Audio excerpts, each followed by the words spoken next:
बच्चों कल का क्वेश्चन कितना हुआ अपना?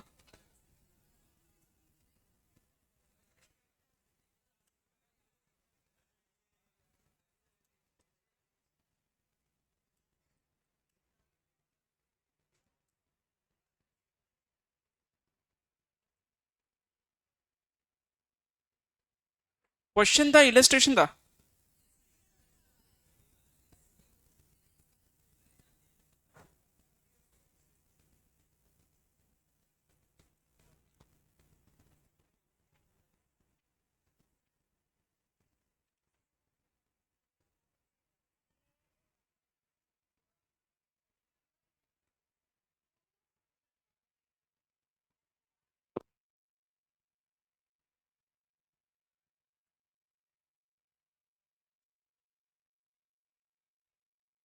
ऑलराइट, आपने क्या क्या किया बताओ ना। आपने 3 कॉलम्स बनाए, तीनों के नंबर्स भी लिखे, राइट? हाँ सॉरी, 6 कॉलम्स वही। ठीक है, तो वहां लिखना tax due to arrears, tax due to arrears. नहीं हो गया ना वो सब? वो जो नोट बनाया ना आपने 6 कॉलम, उसके नीचे लिखो tax due to arrears in A Y, in A Y 17-18, in A Y 17-18 is equal to, मतलब 17-18 असेसमेंट ईयर में अरियर की वजह से टैक्स कितना है, वो जो दो नंबर्स है उसका डिफरेंस 90228 माइनस 69010।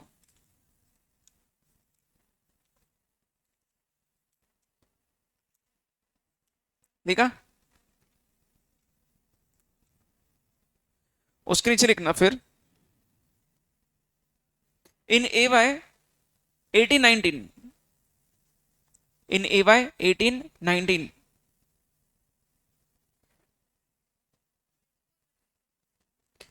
कैलकुलेशन बताओ पूरा, 101352 माइनस 77250, जो भी नंबर आ रहा है लिख लो। और उसके नीचे इन ए वाई 1920,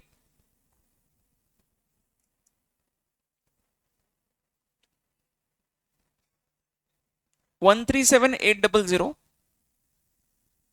137800 माइनस 1,04,000।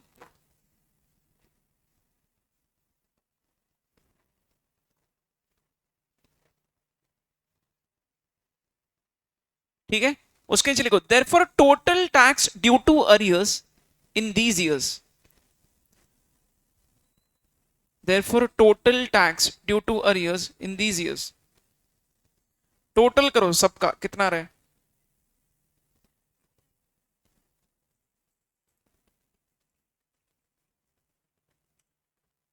इधर ध्यान दो, ये देखो बच्चों, अरियर के वजह से टैक्स जो 3 असेसमेंट ईयर है, ए वाई 17-18, 18-19, 19-20, जो भी आपने लिखा इसका टोटल बोलो 79-120। ठीक है, और अरियर्स की वजह से tax in are assessment year 25-26, सबसे पहले यही सॉल्व किया, बताओ 107,640। अब मेरी बात को सुनो, ये अरियर, ये अरियर जो हमें अपने प्रीवियस ईयर में मिला है, सॉरी असेसमेंट ईयर 26-27 ना। ठीक है, ध्यान दो पूरा क्या बता रहा हूं, नहीं तो नहीं समझेगा, बार बार बोल रहा हूं। अरियर्स की वजह से टैक्स जो अपना इस असेसमेंट ईयर में लग गया, असेसमेंट ईयर 26-27, वो है 107,640। अब एम्प्लॉय बहस कर रहा है और गवर्नमेंट को बोल रहा है सर ये अरियर इस साल में ना मिलके मेरे को जिस साल का है उसी साल में मिलता था, और एम्प्लॉयर मेरा राइट टाइम पे मेरे को ये पेमेंट करता था, तो उसका जो इम्पैक्ट टैक्स पे इतना है। बट क्योंकि अभी आप इस असेसमेंट ईयर में उसको खींच के टैक्सेबल कर रहे हो, तो 107,640 इतना टैक्स आ रहा है। तो जो डिफरेंस है इसमें मेरी कोई गलती नहीं, मैं एक्सेस टैक्स भर रहा हूं। तो ये डिफरेंस वो आप रिलीफ बोल के क्लेम करेगा। What is the difference this and this? 28,520। अब वहां नीचे लिखो therefore marginal relief under section 89, therefore marginal relief under section 89 is equal to tax due to arrears, tax due to arrears in AY 26-27 minus tax due to arrears, tax due to arrears in respective AYs, in respective AYs, which is equal to 107640 minus 79120 आ गया 28,520। चलो बच्चों, if this is done, अब नहीं next question नहीं, ये तो marginal relief निकला है, टैक्स का निकला है। अब ये बताओ अपना जो असेसमेंट है 26-27 है, सुन लो इधर ध्यान, AY 26-27 का इनकम कितना था? 10,20,000, ठीक है। बट अरियर्स हमने इस साल में टैक्स किया है, तो अरियर्स जोड़ के कितना हो रहा है? 3,45,000 जोड़ के 13,65,000 हुआ है। इस पे हमने टैक्स निकाला था, कितना आया था? सब आपका सेस वगैरह सब जोड़ के 228,280। ये जो टैक्स है इसमें से मार्जिनल रिलीफ माइनस होगा, जो अभी निकाला है। मार्जिनल रिलीफ कितना है?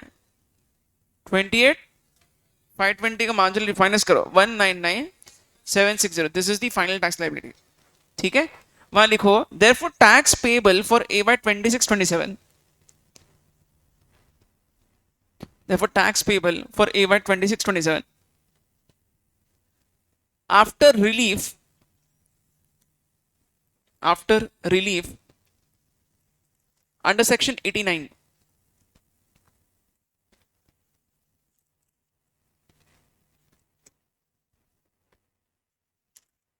which is equal to income tax payable on total income including arrears of salary, income tax payable on total income including arrears of salary minus income tax payable on total income including arrears of salary minus marginal relief, sorry marginal मत बोलो इसको, सिर्फ relief बोलो, marginal inappropriate होगा।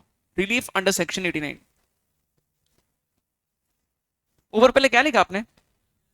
Marginal लिखा है, उसको relief कर दो।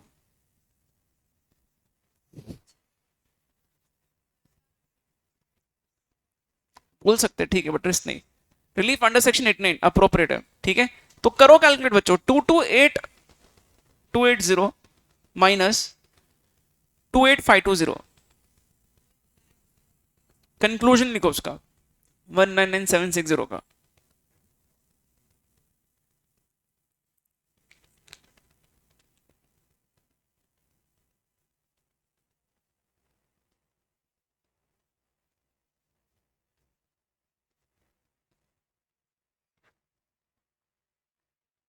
हो गया?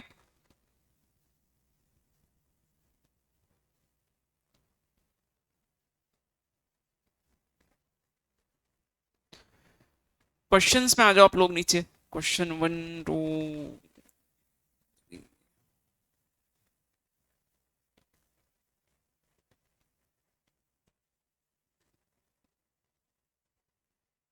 बच्चों क्वेश्चन नंबर 7 सॉल्व करते हैं, आ जाओ जल्दी से।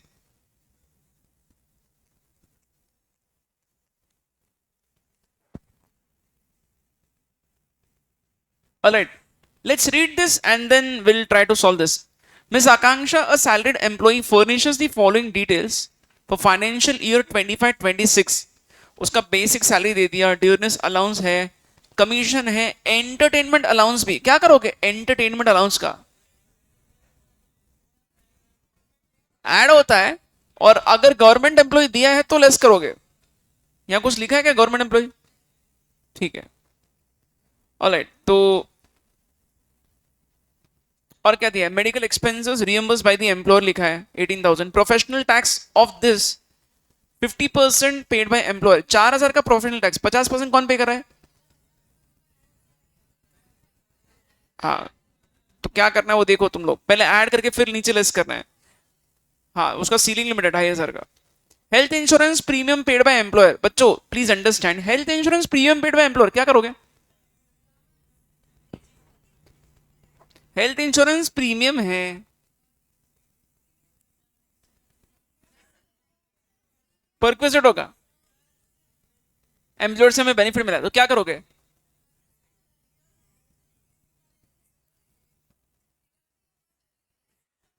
चार कीवर्ड्स याद आ रहेगा आप लोगों को? और मेडिकल का एक चार्ट बना था, उसमें चार कीवर्ड्स थे, approved, government, recommended and premium. Health insurance premium examined होता है वहां पे। ऐड करके लेस क्यों करना है, लेना ही नहीं है, एग्जाम्ड है, परक्विजिट एग्जाम्ड है। हाँ, एग्जाम छोड़ दो। Life insurance premium of Akanksha paid by employer, बोलो लाइफ इंश्योरेंस प्रीमियम के बारे में कुछ नहीं बोला है, ऐड कर दो। फिर उसके बाद में नीचे डिडक्शन, चैप्टर 6 में से माइनस होता है, चैप्टर 6 में से माइनस होता है life insurance premium. Laptop provided for use at home, actual cost of laptop to employer is 45,000। Children of assessee are also using the laptop at home, एग्जाम्ड होगा, है ना? अच्छा, employer owns a Maruti Swift car which was provided to the assessee for both official and personal use, khichdi.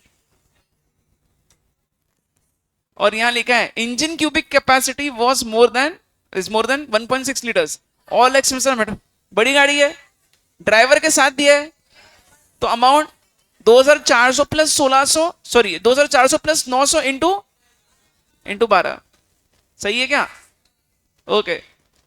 Annual credit card fees paid by employer. Credit card is not exclusively used for official purposes. Details of usage are not available. ये actually taxable होता है credit card का, मैं आपको एक point explain करना बाकी है, बट ये टैक्सेबल करो, करो पूरा टोटल बताओ।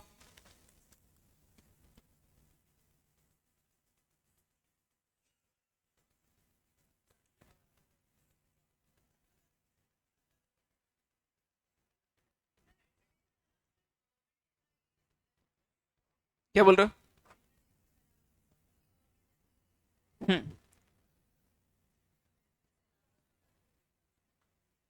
नेट सैलरी निकालना है।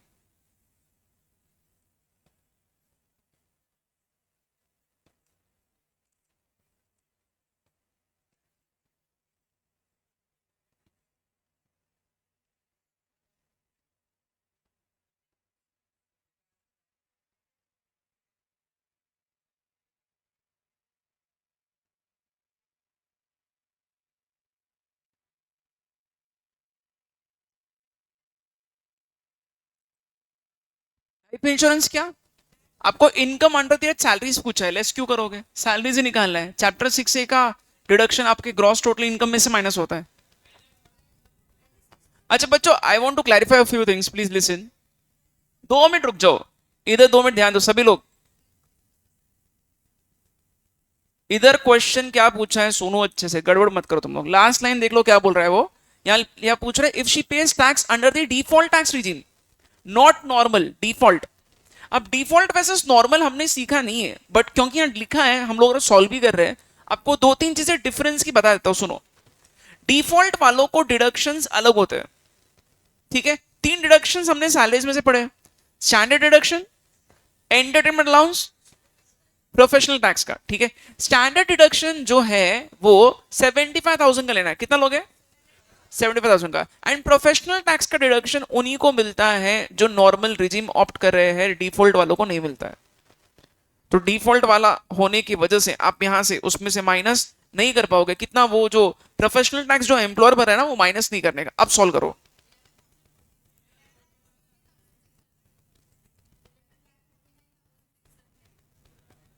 एंटरटेनमेंट अलाउंस का भी डिडक्शन नहीं मिलेगा डिफॉल्ट वालों को, नोट लिखा के दूंगा।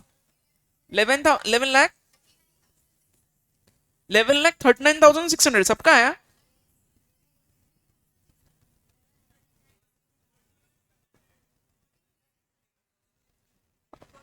एक 11,41,600 सही आंसर है, ठीक है क्या? सब कुछ सेम करना है बच्चों, डिफॉल्ट वालों के लिए, इनके लिए सिर्फ डिडक्शंस अलग है। सुनो मेरी बात 2 मिनट में क्या बता रहा हूं, एवरीवन प्लीज लिसन। ये आगे भी काम में आएगा, अभी बता रहा हूं सुन लो। जैसे सब कुछ सेम करना है, normal regime, default regime, only differences with respect to the deductions. जो 3 डिडक्शंस है, स्टैंडर्ड डिडक्शन नॉर्मल वालों को 50,000 मिल रहा है, डिफॉल्ट वालों को 75,000, और बाकी और कोई डिडक्शन अलाउ नहीं होगा। एंटरटेनमेंट अलाउंस अलाउ ही नहीं होता है डिफॉल्ट वालों को, एंड प्रोफेशनल टैक्स भी अलाउ नहीं होता है। अलग से नोट लिखा के दूंगा आपको इसी क्वेश्चन के नीचे। हाँ, डिफॉल्ट वाला नहीं रहता था तो हम लोग प्रोफेशनल माइनस करते थे, एंटरटेनमेंट अलाउंस गवर्नमेंट एम्प्लॉयज को मिलता है, ये माइनस नहीं करना इसलिए। समझा गया? Okay, let's start solving this. Computation of income, illustration number कौन सा है? 7, सॉरी क्वेश्चन 7। बच्चों बहुत इजी है, चलो फटाफट लिखो। Computation of income chargeable under the head salaries, computation of income chargeable under the head salaries for Miss Akanksha, for AY 26-27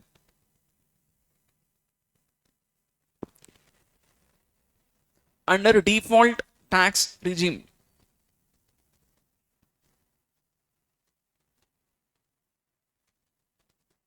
particulars, and make only 1 column of rupees, क्योंकि मेरे को नहीं लगता है कोई भी चीज को कैलकुलेट करने की इतनी जरूरत पड़ रही है ना, सब कुछ इजी बहुत। पर्टिकुलर्स एंड रुपीज, पर्टिकुलर्स में नंबर 1,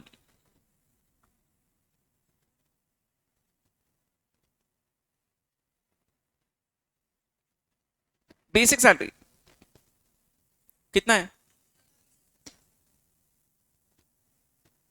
6,20,000। नेक्स्ट क्वेश्चन आप मेरे को बताते हो, dearness allowance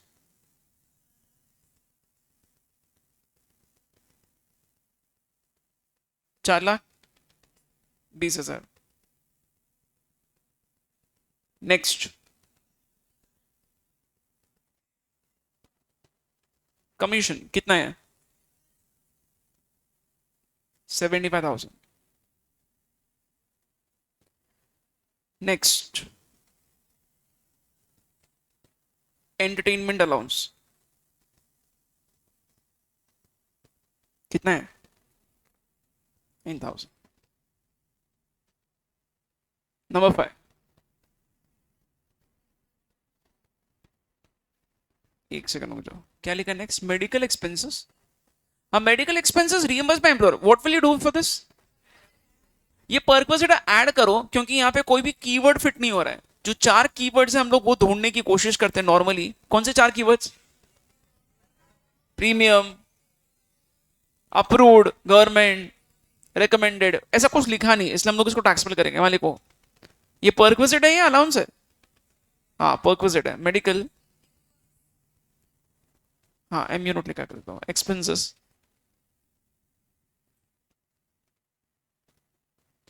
reimbursed by employer, bracket में लिखो taxable as पर्क्विजिट।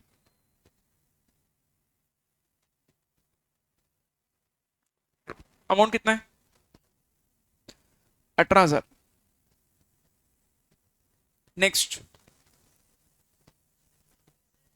Professional tax paid by employer,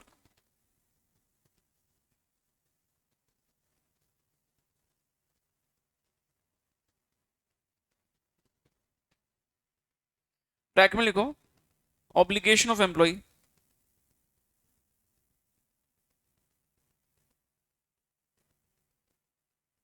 paid by employer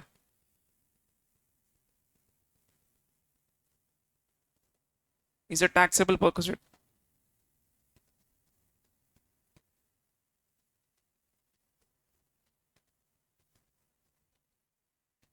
कितना अमाउंट है? नहीं ना, 4,000 में से उसने कितना पे किया वो टैक्सेबल है, 2,000, उतना ही फायदा हो गया ना। 7, हेल्थ इंश्योरेंस प्रीमियम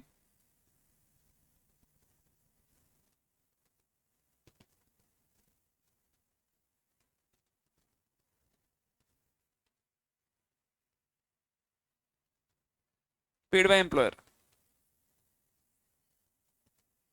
हाँ, प्रेजेंट कर रहे सिर्फ उसको एग्जम्प्ट। नोट क्या लिखना है इसका?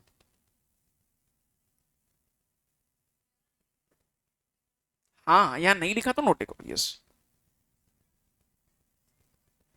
हाँ, प्रेजेंट करना पड़ता है तो प्रेजेंट कैसे भी कर सकते हो, या तो ऊपर लिख के प्रेजेंट करो, या तो नीचे नोट लिखो।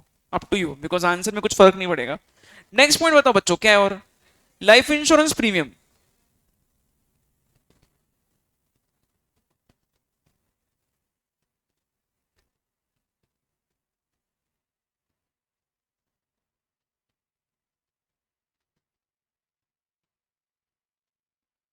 अमाउंट कितना है?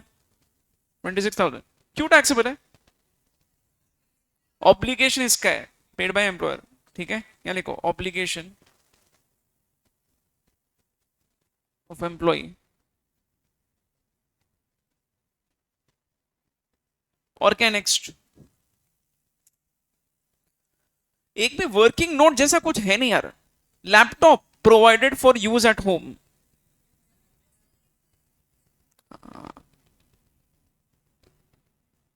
प्रोवाइडेड बाय एम्प्लॉयर, सीधा इतने लिखो बस। कौन सा पर्पस है मैटर नहीं करता, ये एग्जाम्प्ट है। नेक्स्ट वहां लिखो perquisite in respect of motor car with driver.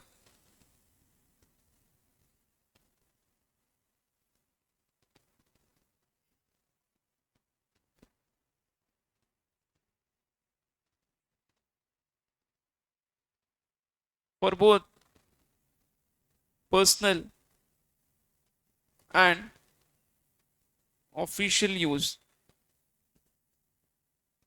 और उसका क्यूबिक कैपेसिटी कितना है? Engine cubic capacity more than 1.6 litres. तो कैलकुलेशन कैसा होगा? 2400 गाड़ी का, ड्राइवर का 900 रुपए, इंटू 12।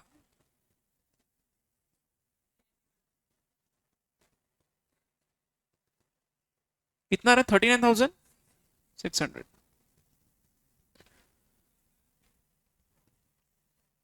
अच्छा सॉरी।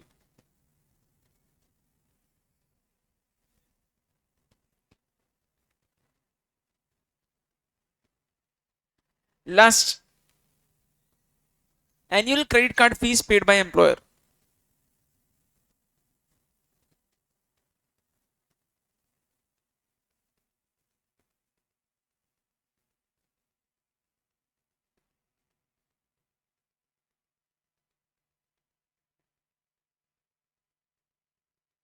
ब्रैकेट में लिखो credit card is not exclusively used for official purposes and details are not available।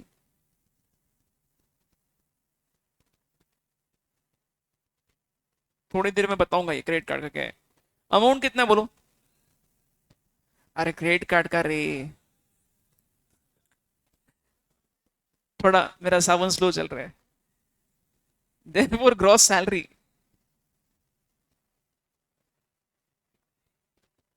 12,16,600। देख लो सबका आया कि ग्रॉस सैलरी इतना। बच्चों can you do one thing, इसमें से डिडक्शंस माइनस करो। सिर्फ एक ही माइनस करना है, कौन सा? Standard deduction. सेक्शन याद है? सेक्शन याद नहीं? कलर नोट्स में सामने देखो, under section 16(1)(a) amount is 75,000। Amount is 75,000। Do that, conclusion तक आ जाओ चलो सभी लोग।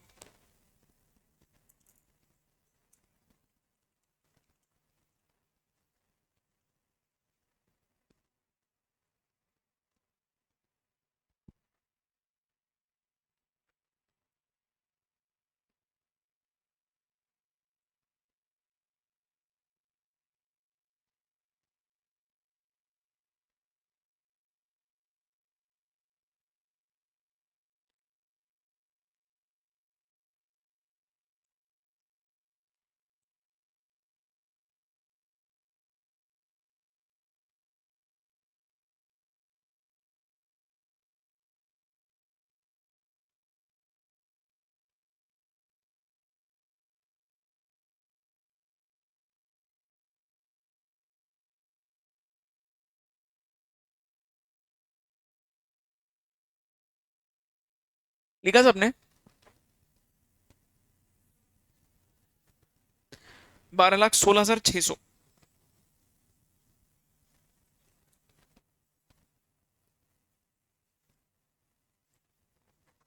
है ना? 39,600 आया ना वो मोटर कार का। सबका आया क्या? What is the net salary? 11,41,600। उसका कंक्लूजन लिख दो ना प्लीज, फटाफट। सबने कंक्लूजन लिखा? अब 2 मिनट ध्यान से सुन लो मैं क्या बता रहा हूं। क्रेडिट कार्ड का क्या हिसाब होता है थोड़ा बता रहा हूं, everyone please listen very careful. बहुत सिंपल इजी पॉइंट है ये। आपको पता है क्रेडिट कार्ड का क्या यूज होता है वैसे? क्या क्या पर्पस है? डेबिट कार्ड और क्रेडिट कार्ड में डिफरेंस बताओ।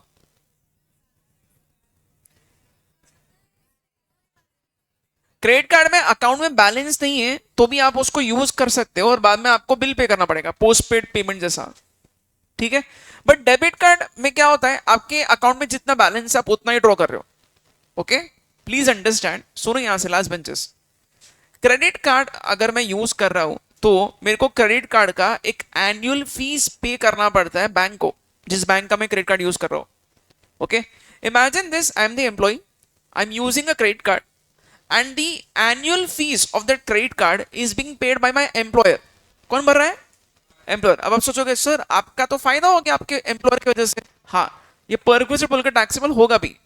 बट इमेजिन दिस कि क्रेडिट कार्ड जो है वो एम्प्लॉयर ने एम्प्लॉय को दिया ऑफिस के काम के लिए। अब आप सोच सकते हो ऑफिस के काम के लिए एम्प्लॉयर एम्प्लॉय को क्रेडिट कार्ड क्यों देगा? कुछ भी ऑफिस से रिलेटेड खर्चे करने हैं है ना, तो उसके लिए एम्प्लॉयर एम्प्लॉय को एक क्रेडिट कार्ड दे रहा है और वो बोलता भी है ये क्रेडिट कार्ड जो है तेरे पर्सनल यूज के लिए नहीं है, स्ट्रिक्टली ये क्रेडिट कार्ड को यूज कर ऑफिस के काम के लिए, सिर्फ ऑफिशियल पर्पजेस के लिए तेरे को यूज करना है।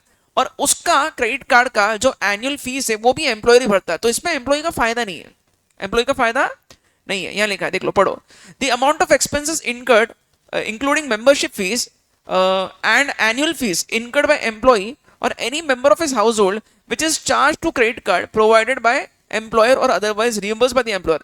क्रेडिट कार्ड से रिलेटेड सारे खर्चे, एक्चुअली उसका बिल भी और क्रेडिट कार्ड का फीस सब कुछ मिला के। Situation 1 where expenses are incurred wholly and exclusively for official purpose, सिर्फ ऑफिस के काम के लिए हुआ है। अच्छा, अब यहाँ पे एक बहस हो सकती है कि सर क्रेडिट कार्ड जो है वो आपने एक बैंक से बनवा लिया और वो क्रेडिट कार्ड को आप ऑफिस के काम के लिए भी यूज कर सकते हो और क्रेडिट कार्ड आप आपके पर्सनल काम के लिए भी यूज कर सकते हो। एग्जाम्पल कुड बी एनीथिंग, से फॉर एग्जाम्पल एसएससी क्या कर रहा है, क्रेडिट कार्ड अपने ऑफिस के काम के लिए भी कर रहा है। और से आपने देखा होगा कि बहुत बार ये जो अमेजोन वगैरह पे जो सेल होता है ना, इसमें क्रेडिट कार्ड यूजर्स को ज्यादा डिस्काउंट मिलता है। उसने क्रेडिट कार्ड को यूज करके अपने लिए एक फोन खरीद लिया, ठीक है, या फिर लैपटॉप परचेस, कुछ भी कर रहा है वो खुद के लिए कर रहा है, ठीक है, खुद के पर्सनल फायदे के लिए। अब ऐसा अगर है तो अगेन यहाँ पे सिचुएशन 1 देख लो क्या लिखा है, expenses are incurred wholly and exclusively for official purpose and complete details of such expenditure are maintained by the employer. Employer ने पूरा उसका हिसाब भी रखा है और वो सर्टिफिकेट देता है कि सिर्फ ऑफिशियल पर्पस के लिए यूज हो रहा है। सिर्फ अगर ऑफिशियल पर्पस के लिए यूज हो रहा है और एम्प्लॉयर उसको सर्टिफाई करता है तो ही एग्जम्प्ट है। बट अगर सपोज खिचड़ी यूज है ऑफिशियल और ये, जैसे कि भी हमने बताया कि खुद के पर्सनल काम के लिए भी यूज कर रहा है, ऑफिस के काम के लिए भी यूज कर रहा है, तो यहाँ क्या लिखा है, expenditure so incurred shall be taken to be the value of perquisite. जो जो उसके पर्सनल नेचर के जो खर्चे हुए ना वो परक्विजिट का वैल्यू हो जाएगा। समझ में आया क्या? अगर पूरा खर्चा मेरा एम्प्लॉयर उठा रहा है क्रेडिट कार्ड का और मेरे पर्सनल खर्चे में उसमें निकाल रहा हूं तो ऑब्वियसली मेरा परक्विजिट है। ठीक है, अब अपने को क्वेश्चन में क्या दिया आप खुद ही देख लो। इन दिस क्वेश्चन, अभी जो क्वेश्चन लिखा है यहाँ पे कुछ भी क्रेडिट कार्ड से रिलेटेड अपने को ज्यादा इंफॉर्मेशन दी है क्या? देखो अच्छे से, ये देख लो, annual credit card fees paid by the employer, credit card is not exclusive use. Not exclusive use बोलने का क्लियर क्लियर क्या करोगे, ये अमाउंट टैक्सेबल ही होगा because it is not exclusively used. ठीक है, और यहाँ लिखा हुआ details of uses are not available, कैसे यूज कर रहे हो, पर्सनल नेचर का एक्सपेंसिव परपोजिट होगा, ऑफिशियल एक्सपेंस कैसे हो सकता है? ठीक है, बट ये जो फीस है क्रेडिट कार्ड का फीस जो भरा है वो तो पूरा टैक्सेबल होगा। क्रेडिट कार्ड का फीस को बाइफर्केट कैसे करोगे? Credit card fees is entirely taxable but the expense amount which is being reimbursed और कलेक्टेड फ्रॉम द और पेड बाय द एम्प्लॉयर वो टैक्सेबल हो जाएगा पर्सनल नेचर का। ऑफिशियल यूज कैसे टैक्सेबल करोगे? मेंटेन करना पड़ेगा उसका हिसाब, एम्प्लॉयर ने पूरा बोलना पड़ेगा कि इतना इतना ऑफिस के काम के लिए हुआ है। ठीक है, तो एग्जाम हो जाएगा उतना। ये समझ में है सबको? बोलो जल्दी बच्चों। अभी आपको एक काम करना है, नीचे एमयू नोट्स लिखो, कंक्लूजन लिख दिया, नीचे लिखो MU notes. Taxability of credit card, taxability of credit card expense and fees, taxability of credit card expense and fees, आगे एरो करके लिखो, रेफर पेज नंबर। अभी कौन सा क्या पढ़ा था देख लो, 90 90, हाँ रेफर पेज नंबर 90 हो गया। Number two, number two, under default tax regime, under default tax regime, only standard deduction, only standard deduction under section 16(1)(a, only standard deduction under section 16(1)(a is available, is available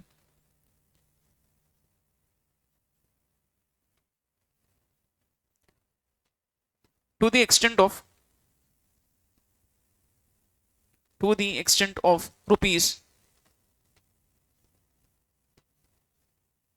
to the extent of rupees, बोलो कितना मिलेगा? 75,000।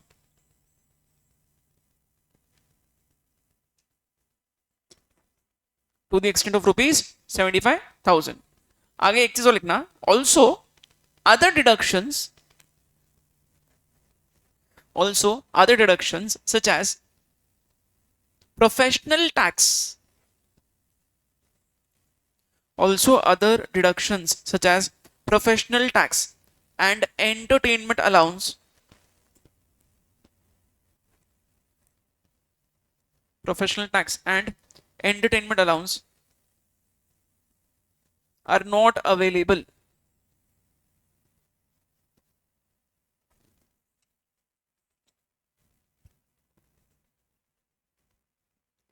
are not available।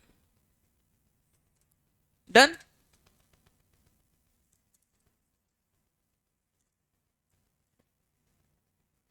बोलो question number 5 हुआ क्या अपना? आ जाओ फटाफट करते, अभी सब हो गया अपना, मेजर डिस्कशन इज डन।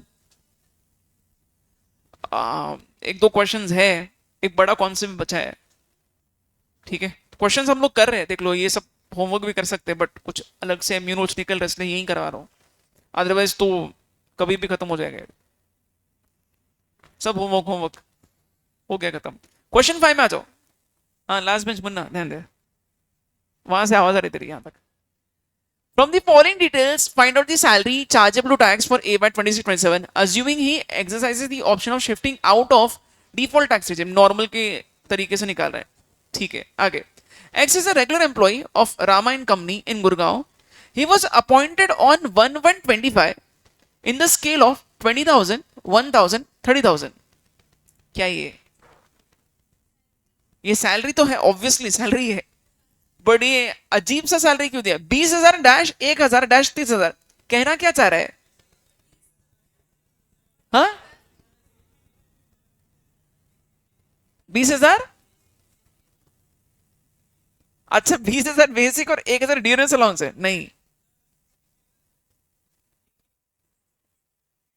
एक एक 25 को पहुंच गया। हाँ तो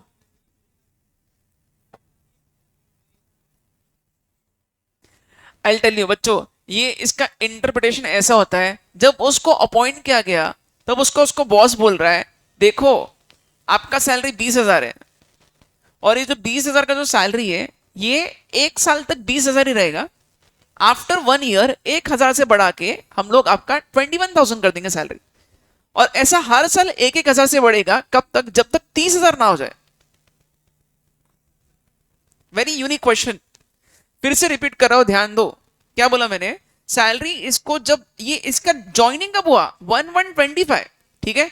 तो प्लीज अंडरस्टैंड मैं क्या बता रहा हूं, 1/1/2025 मतलब ये पूरा एक साल यहां से इसके ज्वाइनिंग से 1 साल निकलेगा।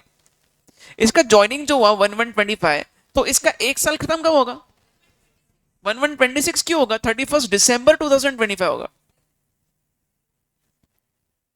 1 जनवरी 2025 को ज्वाइनिंग हुआ, 31 दिसंबर 2025 तक ये पूरा एक साल 12 महीने इसका पगार है 20,000।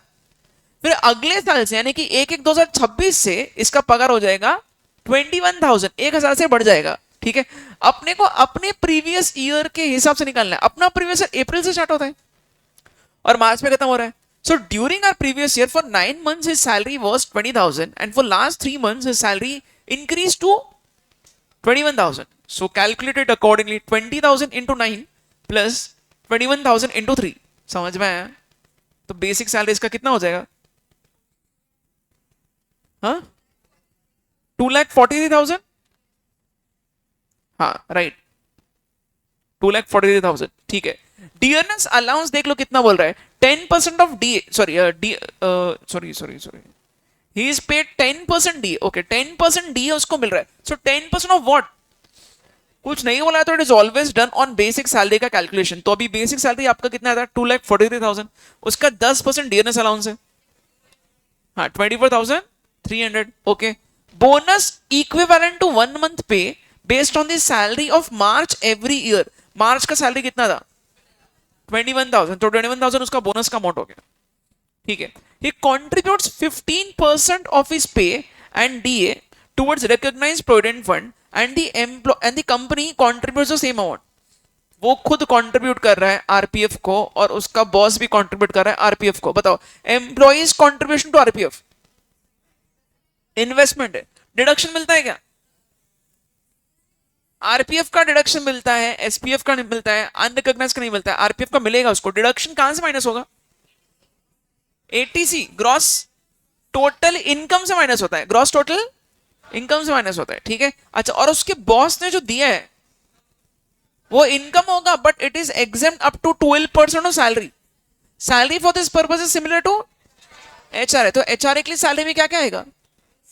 बेसिक आएगा, बस डियरनेस अलाउंस यहां ऐड नहीं करने का, क्योंकि it is not forming part. लिखा है कहीं और नीचे कुछ?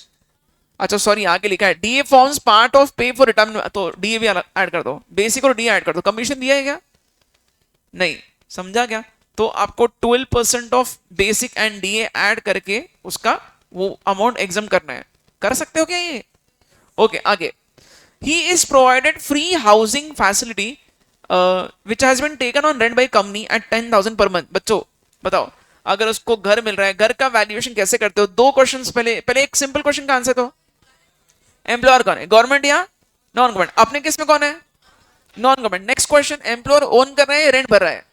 रेंट पे कर रहा है। तो अगर वो रेंट पे करता है तो 10% ऑफ सैलरी और लीज रेंट विचर इज लेस।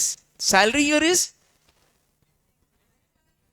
एचआरए जैसा नहीं होता है, अकोमोडेशन में सब ऐड होता है। बेसिक आएगा, डियरनेस अलाउंस, डियरनेस अलाउंस आएगा क्या? कंडीशनल लिखा है क्या? कंडीशनल है डियरनेस अलाउंस। ठीक है, और बाकी सारे टैक्सेबल कंपोनेंट्स, बोनस वगैरह सब ऐड करना पड़ेगा।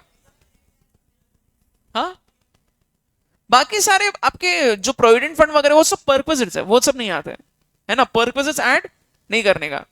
तो बच्चों ये मतलब किया जा सकता है, इट्स नॉट वेरी डिफिकल्ट। मैं सिर्फ डिस्कस कर रहा हूं, आपको सॉल्व करना है। बताओ, फैसिलिटी ऑफ लैपटॉप कॉस्टिंग 50,000, बोलो क्या होगा? टैक्सेबल एग्जाम, टैक्सेबल एग्जाम, ये एग्जाम्ड है। ठीक है, company reimburse medical treatment bill of his brother 25,000 who is dependent on him. Medical treatment bill एक भी कीवर्ड नहीं है, क्योंकि कीवर्ड नहीं है तो टैक्सेबल होगा। तो डिपेंडेंट डिपेंडेंट कर रही थी। ठीक है, तो हाँ गलत लग रहा है वो थोड़ा। Monthly salary of 1,000 of housekeeper is being reimburse by company. पहले एक क्वेश्चन का आंसर करो। हाउस कीपर जो है क्या ये डोमेस्टिक सर्वेंट होता है? डोमेस्टिक सर्वेंट जो है बच्चों, ये ऑब्लिगेशन है या नहीं है वो हमें चेक करना पड़ेगा। ठीक है, पहले बोलो ये स्पेसिफाइड एम्प्लॉय है या नहीं है? कुछ नहीं बोला, हम लोग अज्यूम कर सकते हैं स्पेसिफाइड एम्प्लॉय। अगर स्पेसिफाइड एम्प्लॉय तो क्या करोगे? अगर ये ऑब्लिगेशन है या नहीं है फर्क नहीं पड़ता, टैक्सेबल हो जाएगा। अज्यूम कर रहे हैं स्पेसिफाइड एम्प्लॉय। ठीक है, वेरी गुड। अच्छा, ये 1,000 रुपए मंथली सैलरी, तो इंटू 12 करो, 12,000 हो गया। Gift voucher 10,000 on the occasion of marriage anniversary. 5,000 taxable. कितनी बार आ गया गिफ्ट वाउचर, हर क्वेश्चन में आ रहा है। Convenience allowance 1,000 per month is given by the company towards actual reimbursement of convenience spent on official duty। कोई भी बता दो क्या करोगे? ऑफिशियल ड्यूटी इसलिए एग्जाम कर रहे हो, एक्सपेंडिचर बेसिस पे अलाउ होता है। अरे बच्चों कन्वीनियंस अलाउंस है यार, आप इतना कंफ्यूज क्यों हो गए यार? अलाउंस बोलने में अलाउंस का चार्ट चेक करो, ये स्पेशल अलाउंस किस में आता है? 6 अलाउंसेस ऐसे हैं जो एक्सपेंडिचर बेसिस पे अलाउ होते हैं। Section 1014(1) red with rule 2BB1, याद आ रहा है क्या? वो 6 अमाउंट कौन से? Travel, tour, transfer, convenience, daily, helper, uniform, academic allowance. याद आ रहा है? तो ये क्या करोगे, पहले ऐड करो, जो खर्चा हो माइनस करो। पूरा खर्चा क्या बोल रही है? पहले खर्चा करके बाद में उसने पैसे वसूल कर लिया, सो ऐड करके लेस करना है पूरा, 0। Next, he is provided personal accident policy for which premium of 5,000 is paid by company. Premium is the key word बच्चों, ये इंश्योरेंस प्रीमियम है, हेल्थ इंश्योरेंस प्रीमियम है एग्जम्प्ट। तो वो हेल्थ इंश्योरेंस होता है, एक्सीडेंट का प्रीमियम मतलब हेल्थ इंश्योरेंस प्रीमियम है, ठीक है। He is getting a telephone allowance of 500 per month. क्या होगा? गलत। Telephone allowance is taxable. Telephone bill paid by employer is perquisite which is exempt. ऐसे होगा। कौन सा वाला? Convenience allowance. रुको एक सेकेंड बच्चों, प्लीज एक काम कर सकते हो, आप लोग अलाउंस का चार्ट निकालो एक बार। निकाला? स्पेशल अलाउंस का चार्ट निकालो। उसमें जो फर्स्ट वाला है वो क्या लिखा है? अलाउंस जहां पे exemption is allowed on expenditure basis, ठीक है।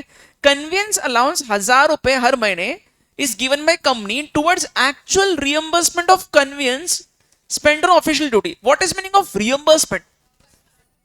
बेसिकली एग्जैक्ट उसने इतना ही खर्चा किया, इतना ही खर्चा किया। अलाउंस उसको मिल गया था और उसने एग्जैक्ट उतना ही खर्चा किया और उतना हिसाब दिया कि हमारा इतना खर्चा हो रहा है। तो मतलब इतना अगर वो एक्सपेंडिचर भी करता है और इतना उसको मिल भी रहा है, तो पहले ऐड करो जितना अलाउंस मिला है, जितना एक्सपेंस हुआ है वो माइनस कर दो, खत्म, 0। ओके। एंड बच्चों ये लास्ट वाला point, do not get confuse. Telephone bill अगर पे करता है एम्प्लॉयर एम्प्लॉय का तो वो परक्विजिट है, वो फैसिलिटी हो गया। ये बिल नहीं पे कर रहा है, ये अलाउंस है। Telephone bill exam, telephone allowance. Allowance बोलने के बाद अलाउंस का चार्ट चेक करो। आप परक्विजिट के टेबल में क्यों आ गए? अलाउंस का चार्ट क्या बोलता है? टेलीफोन अलाउंस फुल्ली टैक्सेबल है। क्यों फुल्ली टैक्सेबल है? अलाउंस के टेबल में लिखा है क्या टेलीफोन अलाउंस? अब अलाउंस के टेबल में आओ, चार्ट में, अलाउंस के चार्ट में आओ, उसमें जो फुल्ली टैक्सेबल है उसमें टेलीफोन अलाउंस लिखा है क्या? नहीं लिखा तो ऐड करो वहां पे। As a general rule all the allowances are fully taxable. लिख लो एक बार का, आ गया नहीं यहाँ पे इसलिए। कहां लिख रहे हो इसको? अलाउंस का जो चार्ट बना है ना उसमें टेलीफोन अलाउंस लिख दो।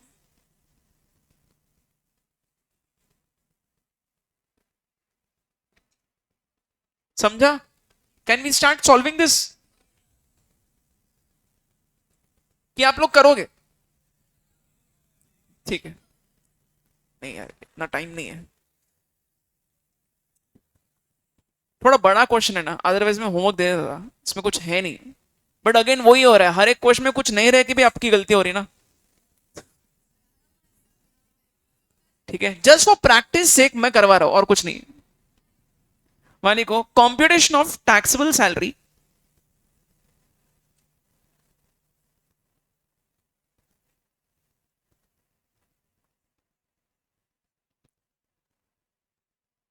computation of taxable salary of Mr. X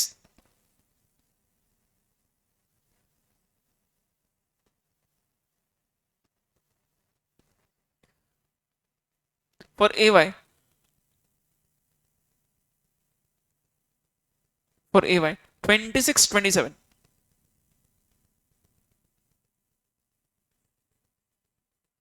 for AY 26-27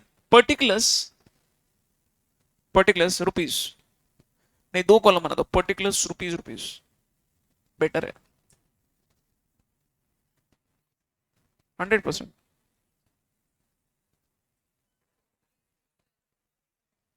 okay बच्चों, अब क्वेश्चन पढ़ के मेरे को बताओ सबसे फर्स्ट क्या लिखोगे। अच्छा, ये क्वेश्चन में सबसे यूनिक यही है, बेसिक सैलरी, वो जो लिखा ना स्केल, उसको एक्सप्लेन करने के लिए अलग से एमयू नोट लिखा के दूंगा। ओके, वहां लिखो बेसिक सैलरी।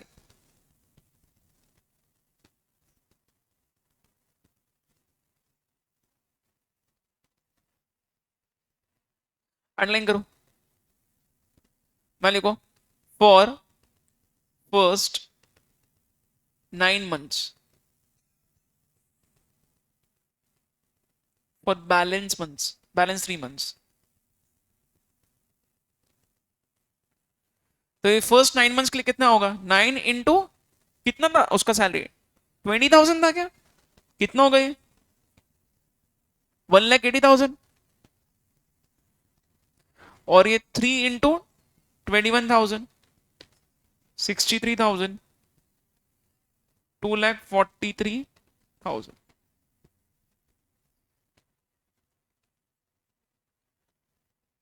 डी ए लिख सकते हो आप, क्वेश्चन में डी ए लिखा है।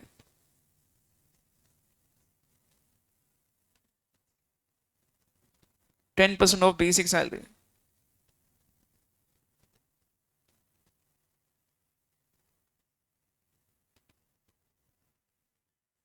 कितना आएगा, 24,300। Number 3, bonus. एक महीने का सैलरी है, मतलब कितना होगा, 21,000 होगा क्या, मार्च वाले मंथ का basic salary 21,000। Next, employers, employee और एम्प्लॉयर दोनों भी कंट्रीब्यूट कर रहे हैं क्या, एम्प्लॉय का कंट्रीब्यूशन आपको डिडक्शन बोल के मिलेगा। बच्चों क्वेश्चन में पूछा है find out the salary chargeable to tax, तो डिडक्शन माइनस होने का स्कोप ही नहीं बचा है। एमयू नोट में लिखा के दूंगा, इसका डिडक्शन मिलेगा किसका, एम्प्लॉय के खुद के कंट्रीब्यूशन का। ओके, वहां लिखो employers contribution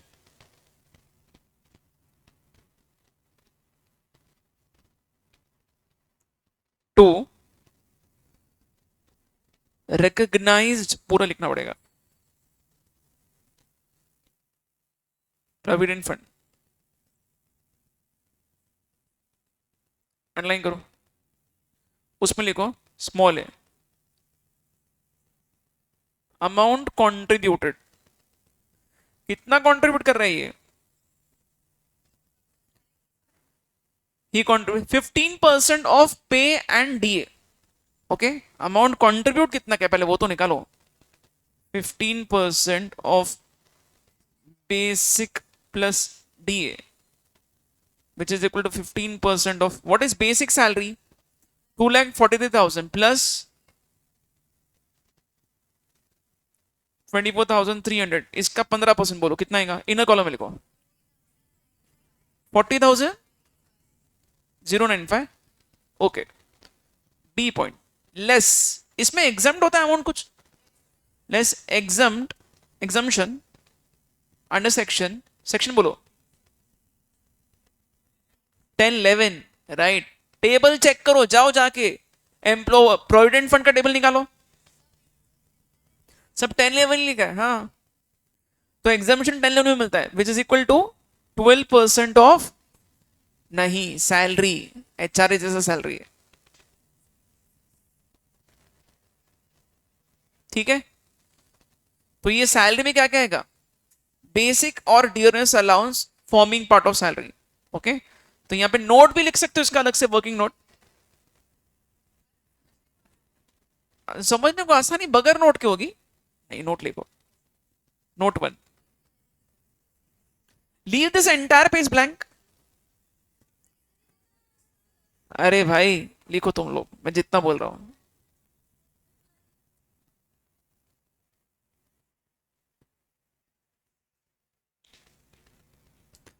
salary for the purpose of exemption, अच्छी आयत को है ना तुम लोग खराब मत करो, हर एक चीज आंसर में लिखना है तुमको, वाह, गुस्सा नहीं कर रहा हूं, मेरा क्या है मैं सीए बन गया, अपना अपना देखो। क्या होगा, शॉर्टकट मारोगे, मार्क्स कमाएंगे, फेल हो जाओगे, वापस रिपीट करोगे। Particular rupees number one.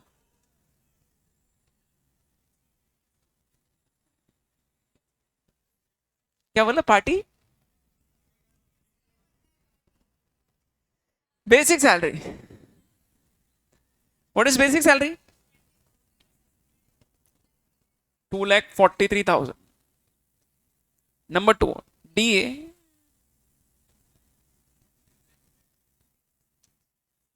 Forming part for retirement benefits. कितना है?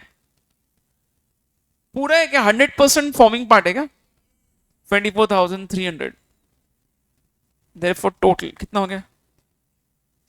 2,67,000, सॉरी, कितना है? हाँ, तो अभी उसका 12%।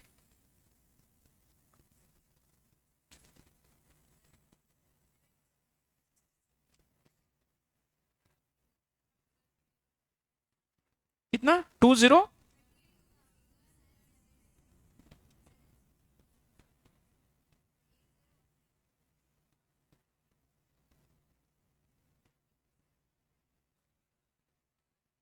आ गया यहां तक? नेक्स्ट बिट बताओ क्या हुआ नेक्स्ट। अब सुनो अच्छे से, अकोमोडेशन का कैलकुलेशन बच्चों अगर आप डायरेक्टली करोगे तो आपका आंसर होगा गलत। ठीक है, क्वेश्चन जितना आपको लग रहा है कि इजी इजी है, हाँ ठीक है हमें ये आता है वो आता है, आपके आंसर्स रॉन्ग हो गए। मैं क्यों बोल रहा हूं उसका रीजन सुनना अच्छे से। ये देख लो, अब ये अकोमोडेशन का जब आप डायरेक्टली कैलकुलेशन करने बैठोगे, कभी भी सैलरीज का क्वेश्चन पूरा पढ़ने के बाद ही उसको स्टार्ट करना चाहिए। आप एक एक लाइन पढ़ के आप ऐसे लिखना चालू करोगे डायरेक्टली, आपकी मिस्टेक्स होंगे। I will explain why, listen carefully. अब बता दो पहले सभी लोग ध्यान से सोच के, अकोमोडेशन का जो परक्विजिट निकलेगा, आप पहले पूरा चार्ट इमेजिन करो अकोमोडेशन का। ठीक है, फर्स्ट क्वेश्चन क्या पूछा, एम्प्लॉयर कौन है, गवर्नमेंट है नॉन गवर्नमेंट है? नॉन गवर्नमेंट है। ठीक है, नेक्स्ट क्वेश्चन क्या पूछोगे, एम्प्लॉयर का घर है या वो कहीं रेंट पे कर रहा है?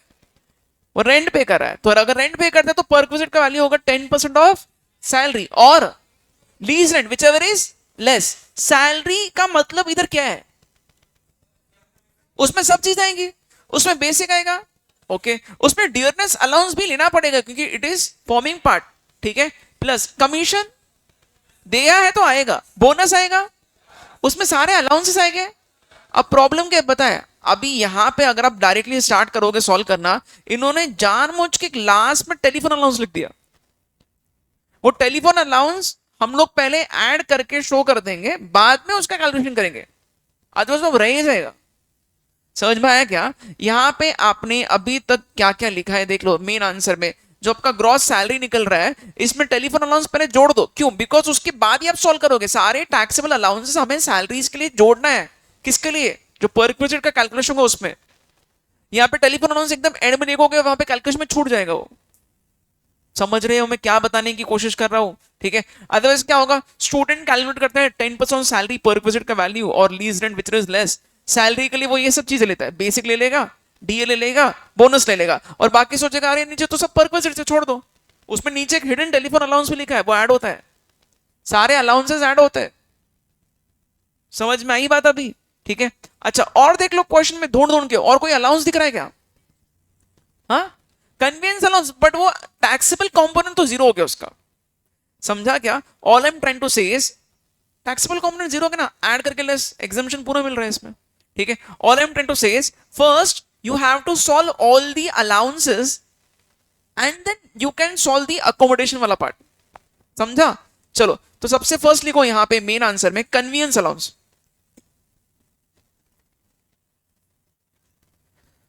Fifth point, convenience allowance. बोलो कन्वीनियंस अलाउंस कितना है?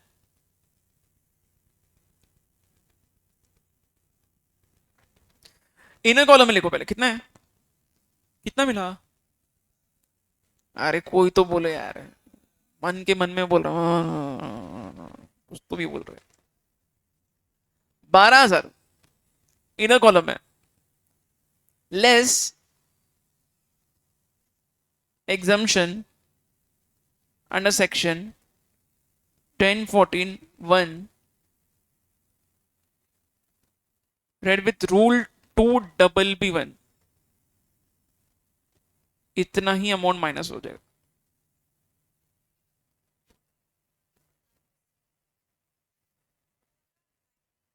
एम्प्लॉयर ने डाला तो अपना इन्वेस्टमेंट क्यों, एम्प्लॉय ने डाला, हाँ वो इनकम थोड़ा ना है, इन्वेस्टमेंट है। हाँ, ऐड क्यों करना है, इनकम ही नहीं है, इनकम ही नहीं हो, नहीं प्रेजेंट भी क्यों करना है, इनकम ही नहीं हो। इनकम को शो करते हैं सीधा डिडक्शन में। कौन सा डिडक्शन, ग्रॉस टोटल इनकम का, यहाँ पे पूछा ही नहीं है वो ग्रॉस टोटल इनकम। ये हो गया नंबर 5। नंबर 6 लिखो, टेलीफोन अलाउंस।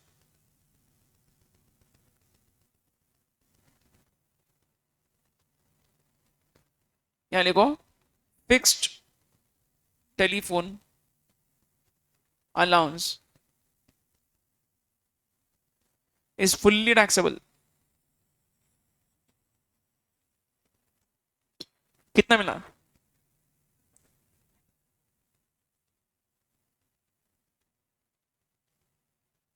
6000।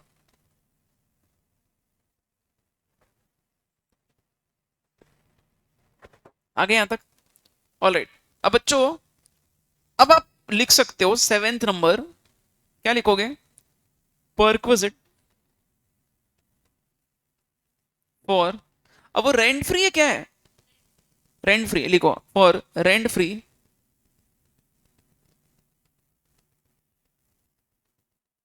अकोमोडेशन। अकोमोडेशन लिख रहा है सिर्फ, हाँ तो फर्नीचर कहाँ लिखा है, वहां पे नहीं लिखा है, तो यहां लिखो ब्रैकेट में note number 2।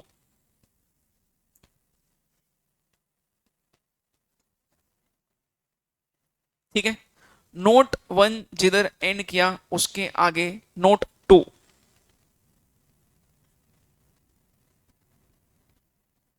Perquisite for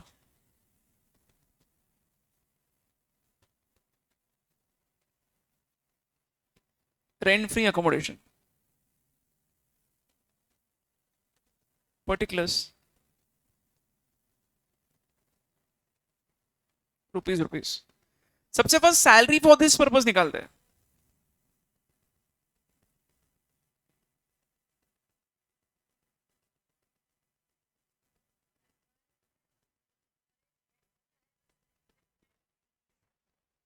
employer rent pay करें, हाँ yes, salary for this purpose underline करो। उसमें क्या क्या है, नंबर स्मॉल है, basic salary small B, dearness allowance small C, और क्या है, बोनस दिया है क्या, तो बोनस भी ऐड करना पड़ेगा small D.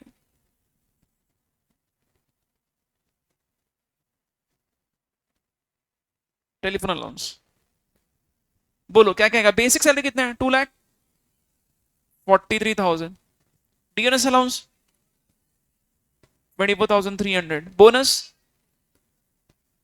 21,000 and telephone allowance 6,000।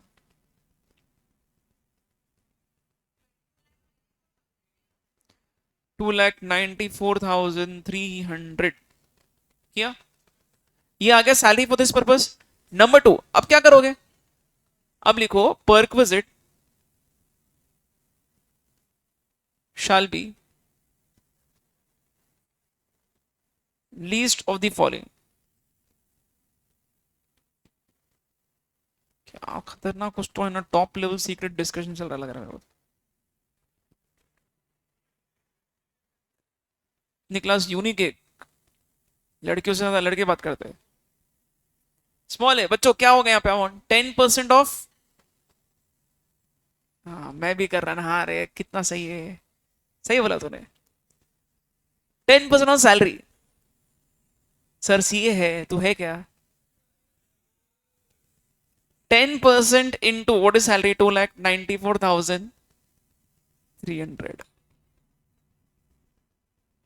तो ये, एक सेकेंड, स्मॉल बी और क्या है, रेंट पेड बाय एम्प्लॉयर, कितना रेंट भर रहा है वो,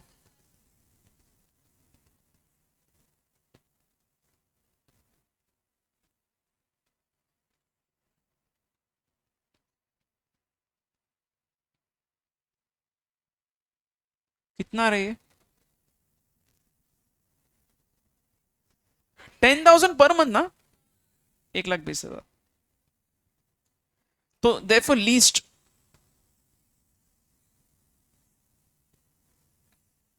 29,430 लिख दो मेरा आंसर में।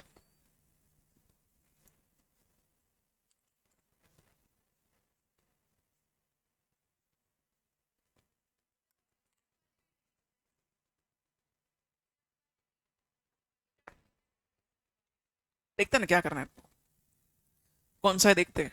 29,430 आया क्या? ओके। नाउ और नेक्स्ट क्या बचा क्वेश्चन में? हाँ ये लिखो, monthly salary of ₹1,000, sorry sorry,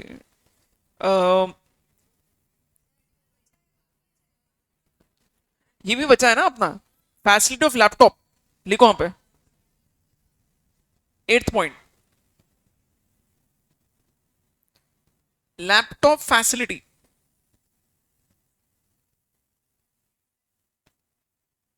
exam लिख दो।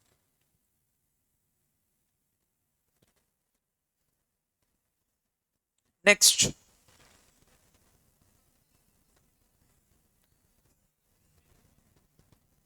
reimbursement of medical treatment bill of his brother, reimbursement of medical bill of dependent brother,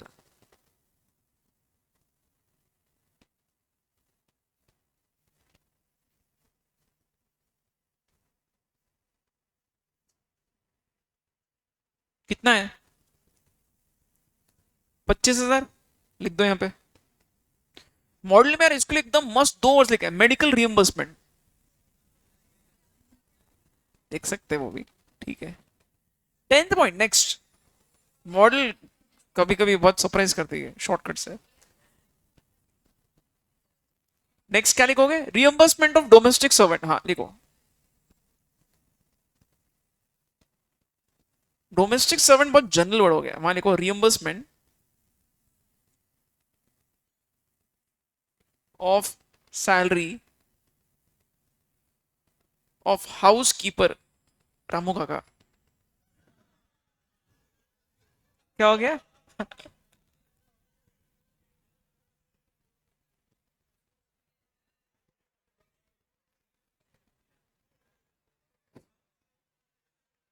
बस बस, ठीक है, आई थिंक आई अंडरस्टूड। ध्यान दो बच्चों, चलो टाइम पास बंद रहे। 12,000 कितना है? हाँ लिखो, बाद में बताना ब्रेक में। 11 नंबर। ओके, नेक्स्ट क्या है? Gift voucher. ठीक है बच्चों, can you do this now, आगे का करो यार, छुपी लिख रहा हूं मैं हर एक चीज। गिफ्ट वाउचर लिखो, वहां लिखना 10,000 माइनस 5,000 एग्जम्प्ट,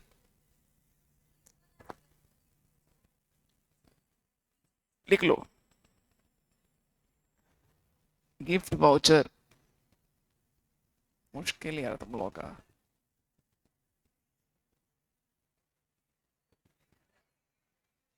लेस एग्जम्पशन,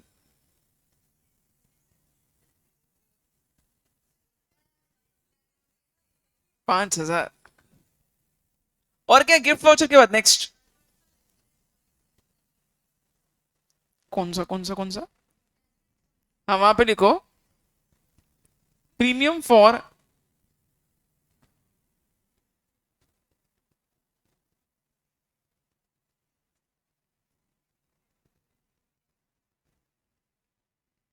कितना अमाउंट है वो एग्जाम्प्ट होता है।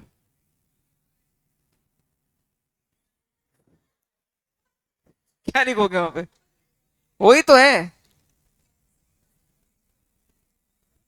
Accident policy.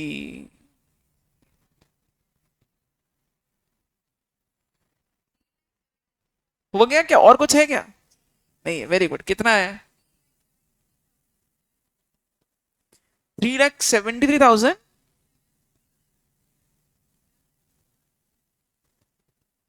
राइट, 5,000 का डिफरेंस आ रहा है अपना और मॉडल का, बिकॉज ऑफ गिफ्ट वाउचर का ट्रीटमेंट। हाँ, ये तो ग्रॉस सैलरी है, डिडक्शन माइनस करो चलो फटाफट। अपना एसएससी क्या कौन से रिजीम को फॉलो कर रहा है? Old regime. 50,000 माइनस करना है इसमें से, चलो फास्ट कंक्लूजन पे आओ।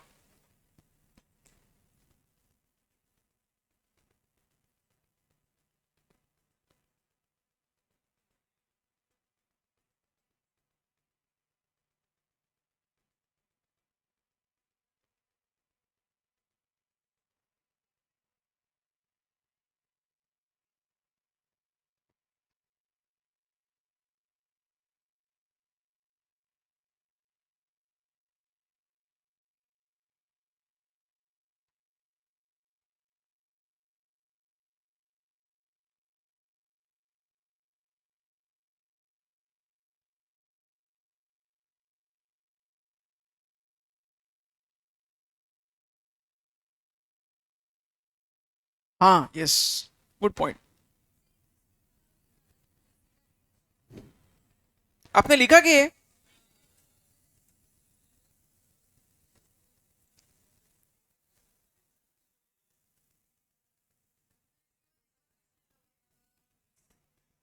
डिस्कस तो करेंगे। वहां नीचे लिखो बच्चों कंक्लूजन, अगर आपने लिख दिया वहां नीचे लिखो नोट्स। नहीं, नोट पहले एक कुछ नोट्स लिखते पहले। नोट्स लिखो number 1।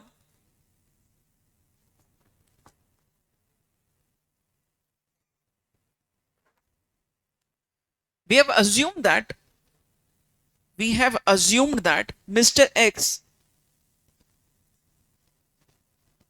we have assumed that Mr. X is a specified employee। तो एक सेकंड रुक जाओ, यहाँ पे क्वेश्चन में ये अजम्पशन क्यों लिखना है? Monthly salary of 1,000 of housekeeper is reimbursed by the company. नहीं, वी डोंट नो ना, यहाँ पे ऑब्लिगेशन ही होता है वो। सैलरी ऑफ हाउस कीपर लिखा ना। एक सेकंड रुक जाओ, सैलरी ऑफ हाउस कीपर है तो यहाँ ऐसा कहाँ लिखा है कि हाउस कीपर उसको दिया है कंपनी ने? Unless that is the language you can always, it is always safer to assume. ये लैंग्वेज से क्या लग रहा है आपको? वो हाउस कीपर उसने खुद ने रखा है, एम्प्लॉय ने। एम्प्लॉयर दे रहा है, वो सब क्वेश्चन में दिया जाता है। मत लिखो अजम्पशन, अजम्पशन लिखना ही गलत हो जाएगा। हाँ, वो तो वही लिख सकते थे आप। नो नीड बच्चों, नोट्स कट कर दो। उसके नीचे एमयू नोट्स लिखो चलो। एमयू नोट्स, एमयू लिख देना आगे खाली। अरे यार, नोट्स कट कर दिया पूरा। MU notes. अब वहां सबसे फर्स्ट लिखना interpretation of the scale, interpretation of the scale 20,000 dash 1,000 dash 30,000।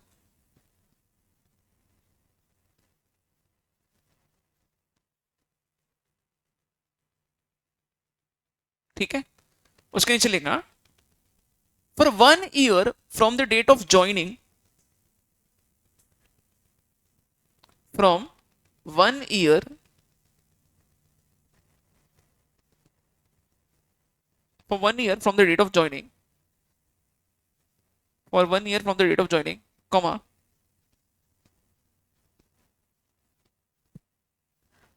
the basic salary shall be rupees 20,000।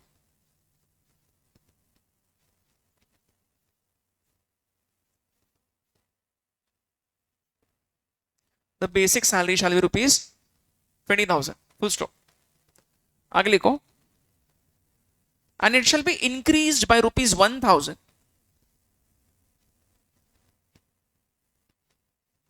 and it shall be increased by rupees 1,000 every year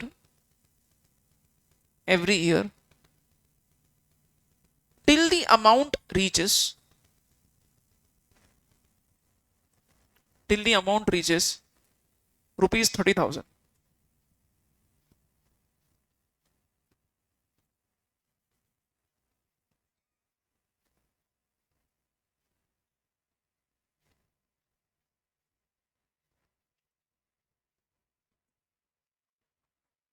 हो गया? सबको समझा? नाइस। चलो बच्चों, अब और क्या लिखा गया था ना इसमें, एक और लिखो। Telephone allowance, telephone allowance shall be fully taxable, telephone allowance shall be fully taxable, but telephone bills of employee paid by employer, but telephone bills of employee paid by employer shall be shall be considered as perquisite, shall be considered as perquisite, exempt from tax, shall be considered as perquisite exempt from tax। ठीक है? ये ऐसा अलग treatment क्यों है, कोई बता सकता है? अलाउंस है तो टैक्सेबल, और सेम टेलीफोन बिल भर रहा है तो एग्जाम।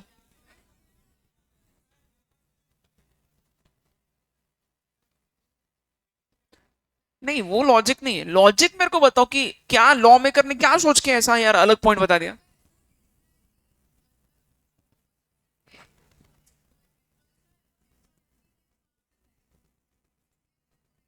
स्टिल, हाँ, टेलीफोन अलाउंस में क्या गड़बड़ हो सकती है बच्चों? अलाउंस बोलने के बाद there is no limit to that.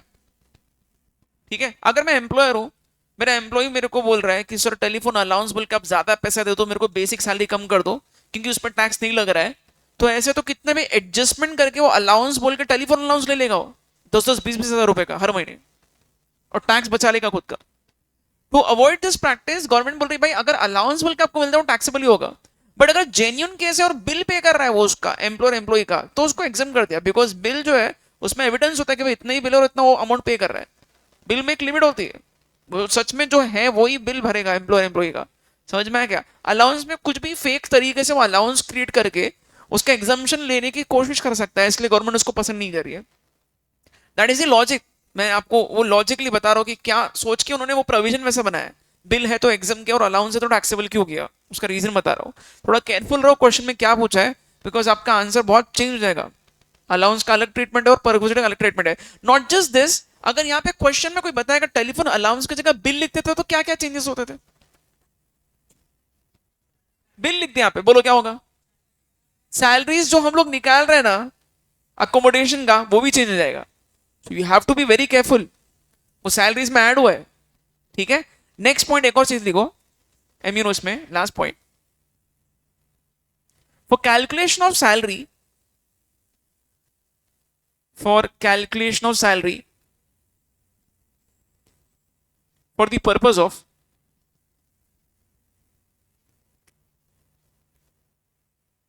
for calculation of salary for the purpose of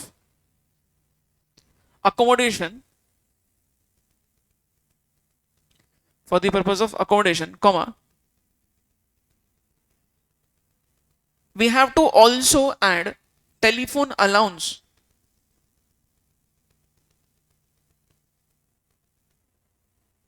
we have to also add telephone allowance, because because all allowances which are taxable, because all allowances which are taxable are considered here।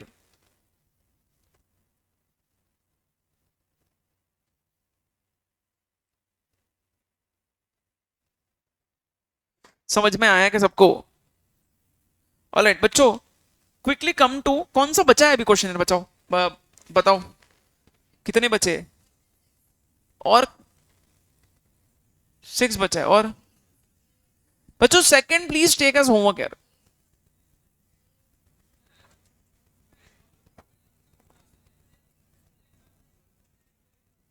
क्या बोल रहे हो? Gross total income कौन किस में बोल रहा है? क्वेश्चन 2 में।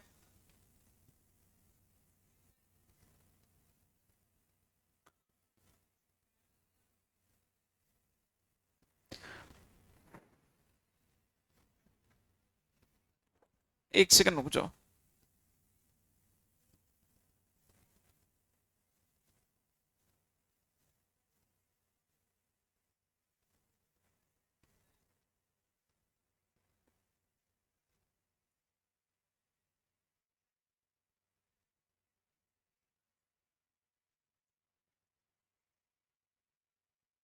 अजम्पशन करना पड़ेगा, दो अजम्पशन करके करो, ठीक है। ओके बच्चों, क्वेश्चन टू जो है ये होमवर्क ट्राई करो। ओके अगर कुछ कंफ्यूजन है तो we can discuss this in the class. अभी आप लोग और कौन सा बच्चा है बताओ? दो ही बचे हैं? 10 बच्चा इलस्ट्रेशन, ठीक है उसको छोड़ दो। और क्वेश्चन नंबर 6 बचा है, क्वेश्चन 6 पे आओ। क्वेश्चन 6 होमवर्क यार, बट डिस्कस कर लेते हैं आप लोग एक बार। आ जाओ। ये लास्ट क्लास के क्वेश्चंस कराने की क्या नीड है, तुम लोग देखो खुद से घर पे करो ये। वैसे भी पूरे चैप्टर में होमवर्क मिले ही नहीं तुमको। You are required to compute the income from salary of mister Raja under default tax regime. कौन सा रिजीम? तो क्या डिफरेंसेस है? डिडक्शंस में सिर्फ 75,000 का मिलेगा और बाकी कुछ भी नहीं मिलेगा, ठीक है, everything else is same. Okay, वो क्या बोल रहे हैं देख लो। ही retired on 31st December 25 at the age of 60 after putting 25 years and 9 months of service from a private company at Delhi, ठीक है।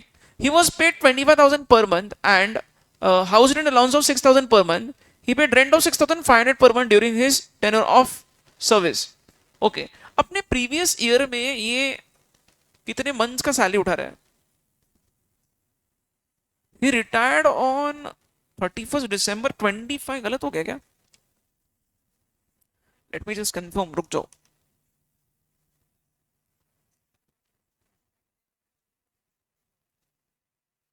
ठीक है वैसे ही लिखा मॉडल में। ओके आगे क्या लिखा है? On retirement he was paid gratuity of ₹3,50,000. He was covered by the payment of gratuity Act 1972. He had not received any other gratuity at the point. ठीक है बच्चों, बेसिकली इसका ग्रेचुटी जो है रिटायरमेंट के टाइम पे मिला है। कोई बता सकता है ग्रेचुटी का? अभी भी आपको याद है चार्ट? रिटायरमेंट के टाइम पे मिला तो क्या करोगे? पहले एक काम करो, ग्रेचुटी का पूरा चार्ट बता दो।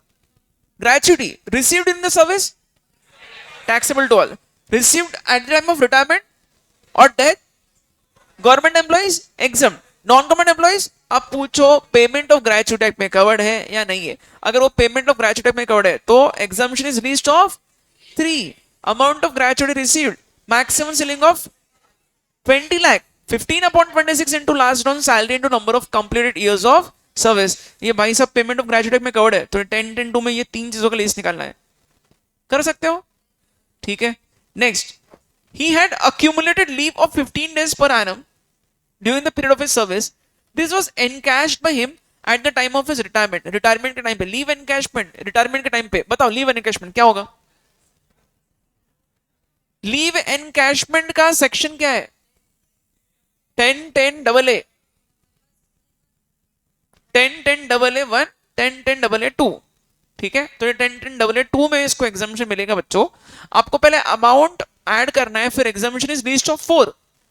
Leave encashment receive 25 lakh, leave at credit into average salary 10 months into average salary, ठीक है। क्या कर सकते हो आप ये? ओके, एम्प्लॉयर उसको 30 दिन का छुट्टी अलाउ कर रहा है, ऐसा लिखा है। चलो ठीक है, आगे क्या लिखा है? और he is receiving 5,000 age pension on 1/2/2026 he commuted 60% of his pension and received 3 lakh as commuted pension। बच्चों थोड़ा commuted भी लिखा है और थोड़ा uncommuted भी है, तो आपने ऐसे क्वेश्चन सॉल्व किए हैं। commuted pension में एग्जाम्शन आपको कैसे लेना है? एग्जाम्शन मिलता है 1/3 या 1/2, ग्रेचुटी मिल रहा है इसको। अगर ग्रेचुटी ऑलरेडी मिलता है तो 1/3 of commuted value, commuted pension का फुल वैल्यू निकालो। तो 3 लाख डिवाइडेड बाय 60% करो, हाँ उससे निकालो आप 1/3 और वो अमाउंट माइनस कर दो 3 लाख में से, उतना टैक्सेबल हो जाएगा। और कम्यूटेड अनकम्यूटेड तो पूरा ही टैक्सेबल होता है, कैलकुलेट करना पड़ेगा आपको अकॉर्डिंगली। समझ में आया ना क्या करना है? और लास्ट गिफ्ट वाउचर उसको मिला 4,000 का, क्या करोगे? Exam. His colleagues also gifted him a mobile phone worth ₹50,000। Colleague से मिला है तो iOS में आता है, कौन से में आता है? अपने को सैलरी निकालने के लिए बोला है। Is it easy? Can you solve this and tell me the answer right now?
क्या क्या है आपका आंसर? नो। एक बहुत इजी क्वेश्चन पूछ रहा हूं, बेसिक सैलरी कितना है?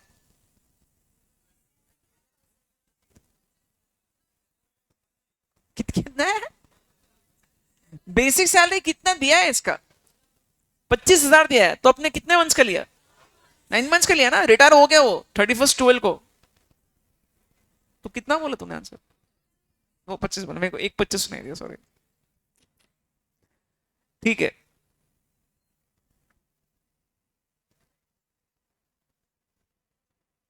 अच्छा बच्चों, एक सेकंड, एक चीज और बताना रह गया। हाउस रेंट अलाउंस जो है ना, अ, वो डिफॉल्ट टैक्स रिजीम वालों को एग्जम्पशन वहां नहीं मिलता है, तो फुल्ली टैक्सेबल करना। हाउस रेंट अलाउंस लिखा है क्या क्वेश्चन में? फुल्ली टैक्सेबल करो।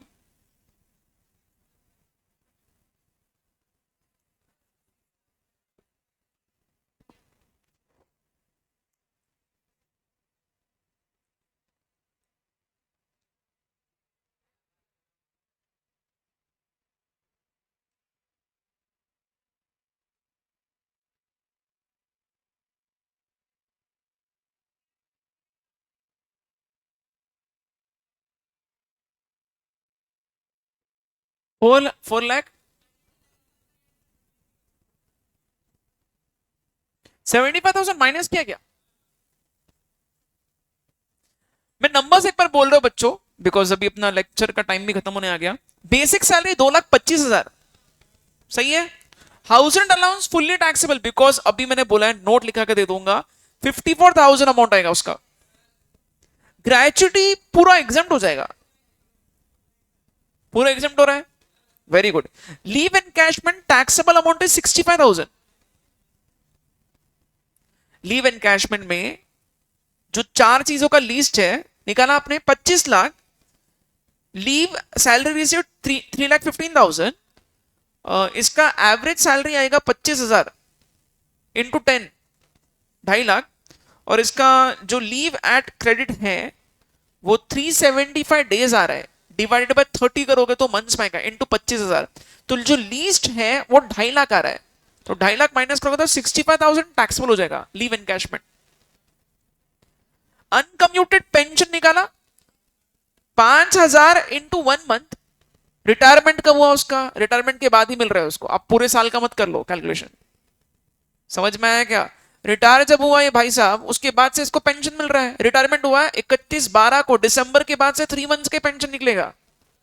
तो 3 मंथ्स का पेंशन, उसमें से एक महीने का पूरा 5,000 मिला, उसके बाकी के 2 महीने का 40% कर लो, क्योंकि 60% उसको अनकम्यूटेड मिल रहा है। समझा क्या? रिटायरमेंट से निकालना है ऑब्वियसली। तो कितना आएगा? 9,000। अनकम्यूटेड 9,000 आएगा। मेरे को लगता है आपका यही गड़बड़ हुआ है।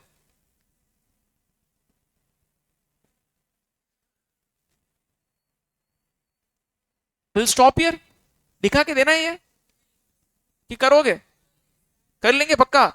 ओके बच्चों, तो इसको पेजेस छोड़कर मैं नोट्स लिखा के देता हूं, आप घर पे इसको लिखना। ठीक है, विल स्टॉप हियर।